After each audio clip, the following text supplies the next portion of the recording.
अस्सलाम वालेकुम। मेरा नाम राबेल है। मैं दूसरे लेक्चर के साथ हाज़िर हूँ आपके साथ। Basic level English grammar course का हम जो है लेक्चर कर रहे हैं, दूसरा लेक्चर है इसका। और आपको किसी भी हवाले से कोई भी मालूमात चाहिए या कुछ पूछना हो तो आप मुझे व्हाट्सएप कर सकते हैं। आज हम प्रोनाउन पढ़ेंगे। प्रोनाउन का हम शुरू से यही सुनते आ रहे हैं कि भाई ये नाउन की जगह पे यूज़ होता है, ठीक है। नाउन क्या हो गया? नाउन अब किसी का भी नाम होता है। अब हम नाम के बजाय उसको जो है ऐसे ही बुलाएं, जैसे मैं बोल रही हूँ उसको वो ईटीसी, तो ये हमारे यहाँ प्रोनाउन हो जाएगा। जैसे अब नाउन की एग्जांपल हो गई किंजा। अब मैं कहूँ कि किंजा जो है दुबई जा रही है, अब मैं किंजा की जगह लिखूंगी कि वो दुबई जा रही है। इस तरह जो है ना हम प्रोनाउन के बदले इसको नाउन के बदले जो है प्रोनाउन यूज़ करते हैं। अच्छा, अब इनमें एरर्स जो है वो इनके जो प्रोनाउन के टाइप्स हैं उनमें से आ सकते हैं, और सब्जेक्ट वर्ब एग्रीमेंट में से एरर पूछ सकता है, लेकिन इसकी अभी आप जो है फिक्र ना करें, इसको हम बाद में पढ़ेंगे। फ़िलहाल ये बेसिक अभी इतना ही याद रखें। ज़्यादातर बच्चों को मसला आता है प्रोनाउन की टाइप्स में, क्योंकि ये बहुत ही कंफ्यूजिंग है और बहुत ही डिटेल्ड होती हैं, जिसको समझने में आपके आराम से 1 साल लग सकता है, लेकिन हम इसको फ़िलहाल बेसिक लेकर चल रहे हैं। तो सबसे पहले हम जो है पर्सनल प्रोनाउन पढ़ेंगे। अब पर्सनल प्रोनाउन क्या होता है? वो पर्सन्स के लिए यूज़ किया जाता है, लोगों के लिए यूज़ किया जाता है। जैसे आई हो गया, वी हो गया, यू हो गया, शी हो गया, ठीक है। अब मैं अपने नाम की जगह अपने आप को मैं राबेल नहीं बुलाती, मैं आई बुलाती हूँ जब मैंने यूज़ करना होता है। तो ये हम पर्सनल प्रोनाउन इस तरह यूज़ कर सकते हैं। अच्छा, अब पर्सन्स जो हैं वो कितने तरह के होते हैं, कितने तरह के लोग होते हैं। अब आप कंसीडर करें कि आप जो है अपने दोस्त से बात कर रहे हैं, ठीक है। दोस्त से बात कर रहे हैं, किस बारे में बात कर रहे हैं? हो सकता है किसी इंसान के बारे में बात कर रहे हो या किसी चीज़ के बारे में बात कर रहे हो। तो इसको जो है ना हम 3 पर्सन के लिए कैटेगराइज कर सकते हैं। फर्स्ट पर्सन जो होता है स्पीकिंग पर्सन, जो बोल रहा होता है। जैसे अभी मैं बोल रही हूँ, और मैं बोल किसको रही हूँ? मैं आप लोगों को बोल रही हूँ, आप लोगों को समझा रही हूँ, तो आप लोग सेकंड पर्सन हो गए, ठीक है। अब फर्स्ट पर्सन स्पीकिंग पर्सन होता है, जो कि मैं बोल रही हूँ, और सेकंड पर्सन जो सुन रहा होता है, जिससे मैं बोल रही होती हूँ। स्पोकन टू हो गया इसमें, ठीक है। अब यहाँ पे कौन है? स्पोकन टू आप हैं। अब यहाँ पे थर्ड पर्सन वो होता है जिसके बारे में हम बात कर रहे हैं। हम फिलहाल किसी के बारे में बात नहीं कर रहे, हम इंग्लिश के बारे में बात कर रहे हैं, ठीक है। तो हम इसको इट यूज़ कर सकते हैं, लेकिन ये पर्सन में नहीं जाएगा, ये थर्ड पर्सन हो गया। तो हम फिलहाल पर्सन्स पे ही आप रुके, इट वाले में कंफ्यूज हो जाएंगे। तो थर्ड पर्सन क्या हो गया? हम किसी के बारे में बात करते हैं। मैं आपको बता रही हूँ कि वो लड़की कितनी प्यारी है, या देखो वो लड़का जा रहा है। हम दोनों आपस में बात कर रहे हैं, लेकिन हम बात किसके बारे में कर रहे हैं? थर्ड पर्सन के बारे में। तो ये आप जो है इनको इस तरह याद कर रहे हैं कि मैं तुमसे बात कर रहा हूँ किसी और के बारे में। इस तरह आप याद रखें, तो ये आपको जो है आसानी से याद हो जाएगा। दूसरा टाइप हमारे पास आ जाता है रिफ्लेक्सिव प्रोनाउन। अच्छा, ये इसको जो है ना हम सेल्फ खुद के लिए यूज़ करते हैं, और ये हम तब यूज़ करते हैं जब हमने किसी चीज़ पे एम्फेसाइज करना होता है, फोकस करना होता है। जैसे हम लोग उर्दू में कहते हैं कि मैं खुद वहाँ गया था, ठीक है। तो रिफ्लेक्सिव प्रोनाउन जब हम किसी पे जोर भरना चाहें, किसी बात पे हम एम्फेसाइज करना चाहें, उसके लिए यूज़ करते हैं। अब इसकी एग्जांपल कौन सी आ जाती है? Myself, yourself, itself, ETC, ठीक है। अब I myself have done this, मैंने खुद ये काम किया है। इस तरह एम्फेसाइज भी हो रहा है, और आपके जहाँ जो है प्रोनाउन रिफ्लेक्सिव प्रोनाउन भी आ रहा है। अच्छा, इसके बाद हमारे पास तीसरी टाइप जो आती है वो डेमोन्स्ट्रेटिव प्रोनाउन आ जाती है। इसको जो है ना हम किसी भी चीज़ के लिए, थिंग्स, ऑब्जेक्ट या कॉन्सेप्ट के लिए यूज़ करते हैं। अब इनकी एग्जांपल्स जो हैं वो हो जाती हैं दिस, दैट, सच, ETC। अब इसमें जो है ना कन्फ्यूजन थोड़ी सी हो जाती है, वो आगे चल के हम आप जब एरर्स पढ़ेंगे तब मैं आपको बताऊंगी। अच्छा, इसकी मैंने एग्जांपल भी लिखी हुई है कि he is the most intelligent boy that I had ever seen, ठीक है। अब ही की जगह आप असलम कर दो। असलम क्या हो गया? नाउन हो गया, और ही क्या हो गया? उसका प्रोनाउन हो गया। अब यहाँ पे जो दैट आ रहा है वो आपके यहाँ उसका उसकी क्वालिटी बता रहा है, ठीक है। उस ऑब्जेक्ट का कॉन्सेप्ट बता रहे हैं, हम उसके बारे में क्या बात कर रहे हैं, ठीक है। और लेकिन बात किसकी कर रहे हैं? असलम की कर रहे हैं, लड़के की कर रहे हैं। अब यहाँ पे मैं कुछ और नहीं बता सकती।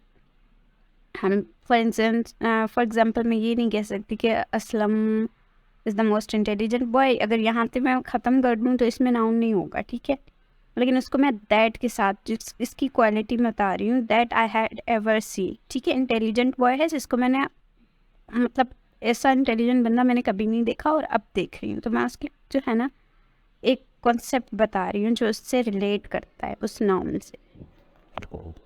इंडेफिनेट प्रोनाउन आ जाता है, उसमें ये क्या होता है, ये हम जो है ना जो लोग होते हैं या चीज़ें होती हैं जिनको हम जनरलाइज करते हैं, जनरल वे में हम जो है यूज़ करते हैं, तो इसको जो है इंडेफिनेट प्रोनाउन कहते हैं। अब इसकी एग्जांपल्स कौन सी हो जाती हैं, एनीवन, एवरीबॉडी, ऑल, ईटीसी, ठीक है। अब आप लोगों ने देखा होगा आपकी क्लास में अक्सर जो है जब टीचर सवाल करते हैं तो फिर उसके जवाब के लिए पूछते हैं एनीवन, मतलब कोई भी बता सकता है, कौन बता सकता है। अब मैं इसके लिए पॉइंट आउट नहीं कर रही, ना किसी नाउन का नाम, किसी स्टूडेंट का नाम लेके उनको बता रही हूँ, ना ही उसको प्रोनाउन के तौर पे कह रही हूँ कि तुम बताओ। मैं पूछ रही हूँ कि कोई है जो बता सकता है, तो इसको हम एक प्रोनाउन, ऐसा प्रोनाउन जो जनरल है, जिसको हम जनरलाइज कर रहे हैं, किसी को हम नाम नहीं ले रहे, तो ये हो गया, ना नाम ले रहे हैं ना उस पर्सन का जो है हम फर्स्ट सेकंड या थर्ड पर्सन करके बात कर रहे हैं, हम सिर्फ उसको जनरलाइज कर रहे हैं, एनीवन, एवरीबॉडी, ऑल, ईटीसी, ठीक है। अच्छा, इनमें एरर्स कहाँ कहाँ पे आते हैं, इसमें सब्जेक्ट वर्ब एग्रीमेंट में आते हैं, और इनके जो है ना फिर एक और चीज़ भी होती है कि एनीवन कहाँ लगता है, एवरीबॉडी कहाँ लगता है, आइदर कहाँ लगता है, ये सब इनमें भी एरर्स आते हैं। वो हम जब एरर्स पढ़ेंगे तब हम इसको समझेंगे। इसके बाद हमारे पास आ जाता है रिलेटिव प्रोनाउन।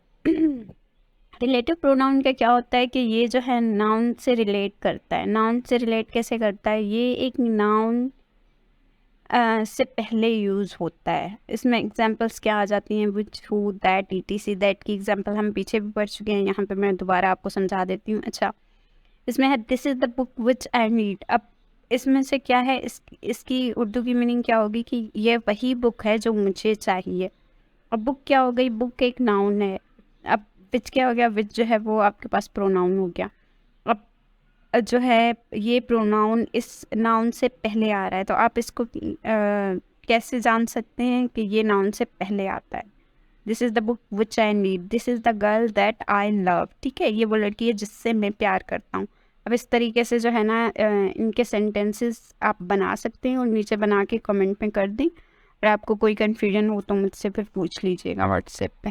बाद हमारे पास जो दूसरी टाइप आ जाती है वो है इंट्रोगेटिव प्रोनाउन। अब इंट्रोगेटिव प्रोनाउन क्या होते हैं, वो एक क्वेश्चन को, एक सवाल को इंट्रोड्यूस करते हैं। ज़्यादातर आप लोगों ने सुना होगा कि WH फैमिली जो है, अब WH फैमिली कौन सी होती है, जो हमारे यहाँ WH से क्वेश्चन शुरू होते हैं, जैसे हु, व्हाट, हुम, व्हिच। तो व्हाट इज़ योर नेम, ठीक है, ये यहाँ हमारे पास टाइप्स ऑफ प्रोनाउन हो गया, इंट्रोगेटिव प्रोनाउन हो गया। और हो गया, हु इज़ योर फ्रेंड। इस तरह हम जो सवाल करते हैं, जब भी प्रोनाउन, जब एक सवाल को इंट्रोड्यूस करें तो इसे इंट्रोगेटिव प्रोनाउन कहते हैं। इसमें भी सब्जेक्ट वर्ब एग्रीमेंट में एरर्स आते हैं। उसके बाद जो है हमारे पास डिस्ट्रीब्यूटिव प्रोनाउन है, ये एक ही टाइम पे चीज़ों को या पर्सन्स को जो है रेफ़र करता है, जैसे ईच, आइदर, नाइदर। अब ईच क्या है कि मैंने हर एक को, आप में से हर एक ये जानता है, ठीक है, या आप में से कोई भी नहीं जानता, या मैंने किसी को कुछ नहीं दिया, या उसने मुझे या उनमें से कोई भी नहीं गया। तो ये जो है ना हम डिस्ट्रीब्यूट कर देते हैं नाउन्स को, कितने आ रहे हैं, क्या आ रहे हैं, थिंग्स। ये सब हम आगे चल के पढ़ेंगे कि इनमें जो है वर्ब कौन सा लगता है और क्या क्या इनकी जो है आगे टाइप्स होती हैं, और हम इनके साथ कैसे, हमें पता चलेगा कि 2 के साथ क्या लगाना है, 3 के साथ क्या लगाना है। उसके बाद हमारे पास लास्ट प्रोनाउन जो आ जाता है वो पजेसिव प्रोनाउन है। अब पजेसिव प्रोनाउन जो है वो ओनरशिप के लिए यूज़ होता है। ओनरशिप में क्या आ जाता है, कोई चीज़ मेरी है, जैसे हम माइन कहते हैं, यूअर्स कहते हैं। और आजकल के तो बच्चे वैसे ही उनके गर्लफ्रेंड बॉयफ्रेंड होते हैं, तो आप लोगों ने बहुत बहुत ये सुना होगा, she is mine, I am yours, you are mine. तो ये सब क्या होता है, ये हम अपनी ओनरशिप दिखा रहे होते हैं अगले बंदे को कि भाई ये बंदा या ये बंदी जो है वो मुझसे बिलोंग करती है, मेरी है। तो ये तो आपको आसानी से समझ में आ जाना चाहिए। की असाइनमेंट जो है वो ये है कि आप जितने भी टाइप्स हमने प्रोनाउन के पढ़े हैं उनके सेंटेंसेस जो है नीचे बना के कमेंट कर दें, और मैं इंशाल्लाह चेक करूँगी और सब पे जो है रिप्लाई दूँगी। इसके अलावा आपको कुछ भी पूछना हो या स्लाइड्स चाहिए तो आप मुझे इस नंबर जो ये स्क्रीन पे लिखा हुआ आ रहा है उस पे व्हाट्सएप कर सकते हैं। और नेक्स्ट लेक्चर जो है वो इंशाल्लाह सैटरडे को एडजेक्टिव पे अपलोड किया जाएगा।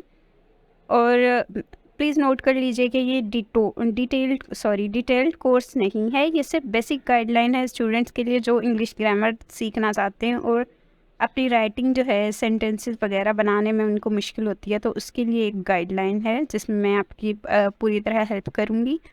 तो उस हवाले से ये प्लीज़ माइंड में रखिएगा कि ये डिटेल्ड कोर्स नहीं है, ये सिर्फ बेसिक गाइडलाइन है। ओके, अल्लाह हाफिज़।